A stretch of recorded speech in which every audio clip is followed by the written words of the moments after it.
Salmo 85, comentário bíblico expositivo, Warren W. Williams. É provável que este salmo tenha sido escrito depois que o povo judeu voltou para sua terra, após os 70 anos de cativeiro na Babilônia. Jeremias capítulo 29. Observe a ênfase sobre a terra, versículo 1, 9 e 12. E sobre a ira de Deus contra seu povo, versículos 3 ao 5. Pela intervenção divina, o povo cativo obteve a simpatia de seus captores, e o Senhor levantou líderes como o governador Zorobabel, o sumo sacerdote Josué e o escriba Esdras, e protegeu o remanescente judeu. Enquanto viajava de volta para sua pátria destruída pela guerra. Ao ler Esdras 6 e os profetas Ageu, Zacarias e Malaquias, vemos que a vida foi extremamente difícil para os que regressaram à sua terra. Nem sempre obedeceram ao Senhor, nem usaram de bondade uns para com os outros, mas, sem dúvida, começaram de novo. Como disse com toda razão o pregador escocês George H. Morrison, a vida cristã vitoriosa é uma série de recomeços. É pecado desobedecer a Deus e cair, mas também é pecado permanecer caído. Devemos sempre começar de novo. É pecado desobedecer a Deus e cair, mas também é pecado permanecer caído. Devemos sempre começar de novo. E este salmo nos dá algumas instruções que podemos seguir depois de tempos de fracasso e de disciplina. Primeiro, dar graças ao Senhor. Salmo 85, do 1 ao 3. A invasão da terra pelos babilônios, a destruição da cidade e do templo e o cativeiro não deveria ter surpreendido os habitantes de Judá. Afinal, conhecia os termos da aliança, Levíticos capítulo 26, Deuteronômio 28, até o capítulo 30. E, repetidamente, o Senhor enviou seus profetas, com mensagens de advertência, mas o povo se recusou a ouvir. 2 Crônicas 36, do 15 ao 21. Jeremias havia dito ao povo que o cativeiro duraria 70 anos, e que depois o Senhor levaria um remanescente de volta à terra. Jeremias capítulo 29. Deus protegeu esse remanescente em sua jornada de volta ao lar. Perdoou seus pecados e lhe deu um recomeço.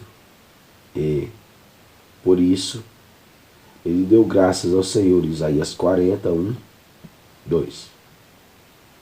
O termo hebraico aqui utilizado significa especialmente tornar ou voltar. E no original é usado no versículo 1, 3, 4, 6 e 8, sendo traduzido por restaurar, reestabelecer e tornar. Quando voltamos para Deus, nos arrependemos e confessamos nossos pecados. Ele torna a nós e nos restaura. Segundo, pedir ao Senhor uma vida renovada. Salmo 85, do 4 ao 7. Uma coisa é a nação renascer em liberdade coletivamente. Outra é a necessidade de mudança nos indivíduos.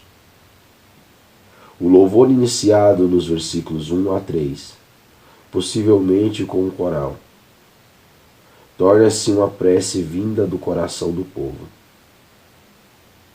Observe o uso de nós e nos em 6 ocasiões nessa passagem, pois quem está orando agora é o povo, não o coral ou o dirigente do culto. A tônica de sua oração é restabelece-nos. Alguém disse bem que é impossível superar uma falha de caráter com uma simples mudança geográfica. O regresso do povo à sua terra não era garantido que todos haviam voltado para o Senhor. Não apenas desejavam que a disciplina de Deus encerrasse em sua geração, como também não queriam que fosse passado a seus filhos e netos. Não devemos confundir a expressão tornar a vivificar, no versículo 6, com a ideia atual de reavivamento relacionada a encontros evangelísticos especiais. Estabelecer a nação, reconstruir o templo, restaurar a liturgia não daria certeza da bênção do Senhor sobre seu povo. O remanescente precisava encarecidamente da vida de Deus dentro deles, dentro de si. Será que, enquanto estavam na Babilônia, ouviram ou leram a mensagem de Ezequiel sobre os ossos secos? Ezequiel capítulo 37.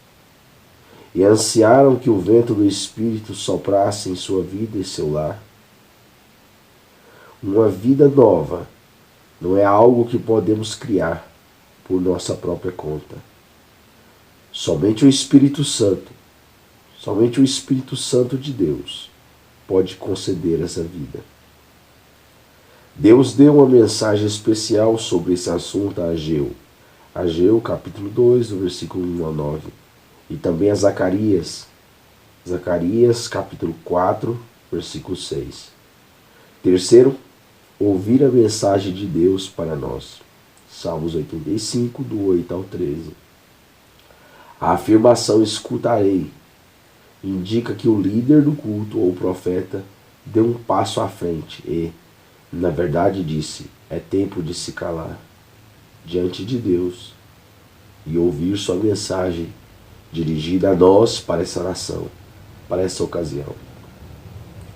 Deus e seu povo havia se reconciliado, e o Senhor estava lhes falando de paz. Jeremias 29, 11. Os santos são as pessoas separadas para Deus.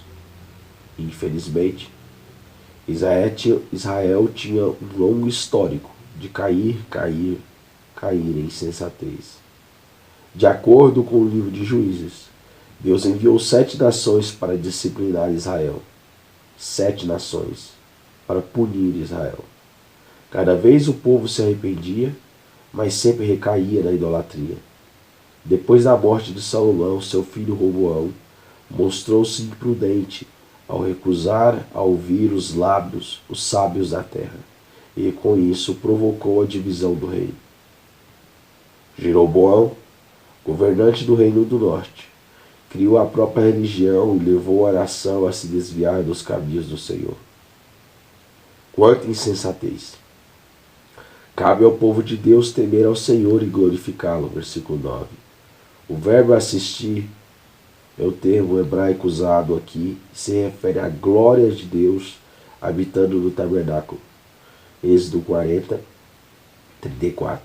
E no templo, 2 Crônicas 7, do 1 ao 3.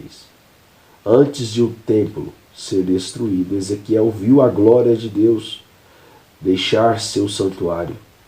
Ezequiel 9, 3, Ezequiel 10, do 1 ao 4, 18, 19, Ezequiel 10, do 1 ao 4, versículo 18 e versículo 19. Ezequiel 11, 22 e versículo 23.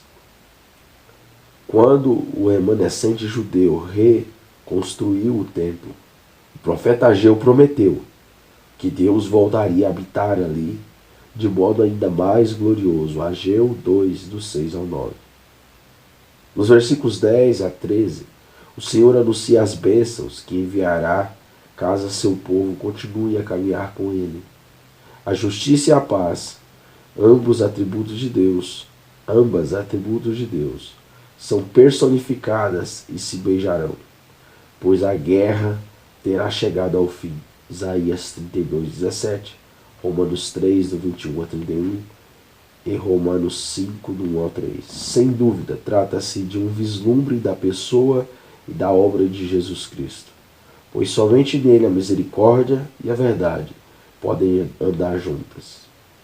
Uma vez que, ao dizer a verdade, é possível que não recebamos misericórdia, mas a bênção muda as pessoas, pois a verdade brota da terra.